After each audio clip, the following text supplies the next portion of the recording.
বাংলাদেশের রাজনৈতিক অঙ্গনে এখন সবচেয়ে আলোচিত প্রশ্ন কে হচ্ছেন দেশের পরবর্তী রাষ্ট্রপতি। এই প্রেক্ষাপটেই আলোড়ন তুলেছেন নির্বাসিত চিকিৎসক ও রাজনৈতিক বিশ্লেষক পিনাকি ভট্টাচার্য।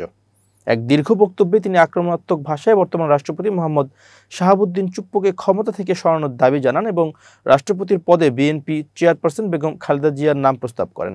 পিনাকি বলেন, আর মাত্র কয়েক সপ্তাহের মধ্যে হাসিনার পলায়নের 1 বছর পূর্ণ হবে।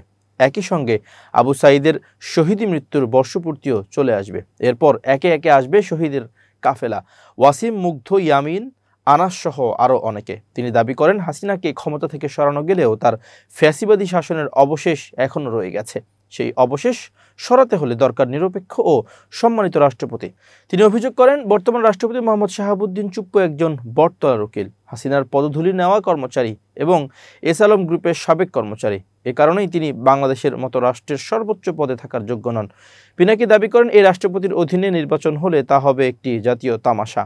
এরপরই পিনাকি ভট্টাচার্য তার প্রস্তাব রাখেন, বাংলাদেশের ইতিহাসে যিনি সর্বাধিক সম্মানিত ত্যাগী নেত্রী হিসেবে বেগম খালেদা জিয়া হবেন পরবর্তী রাষ্ট্রপতি। যিনি শুধু দলের নেত্রী নন, বরং জাতীয় ঐক্যের প্রতীক।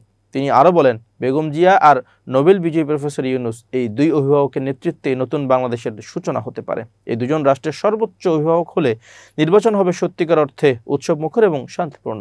পুলিশেরও প্রয়োজন হবে না, সেনাবাহিনীরও প্রয়োজন হবে না। পিনাকি ভট্টাচার্য একসময়ের ঢাকা বিশ্ববিদ্যালয়ের ছাত্র এবং চিকিৎসক হলেও পরে তিনি রাজনীতি ও সামাজিক আন্দোলনের মাধ্যমে পরিচিতি পান।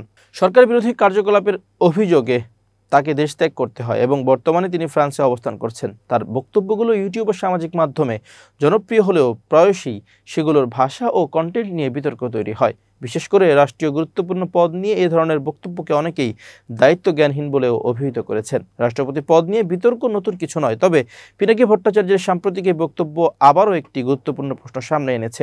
বর্তমান রাজনৈতিক বাস্তবতায় রাষ্ট্রপতি কতটা নিরপেক্ষ, আর সেই পদে একজন সম্মানিত ব্যক্তির উপস্থিতি কি পারে দেশকে একটি গ্রহণযোগ্য নির্বাচন উপহার দিতে? যদিও খালেদা জিয়ার নাম রাষ্ট্রপতির জন্য সামনে আনার দাবি এখনই বাস্তবতার মুখ দেখবে না, তবে এটি বিএনপির রাজনীতিতে নতুন দৃষ্টিকোণ তৈরি করেছে বলেই মনে করছেন বিশ্লেষকরা।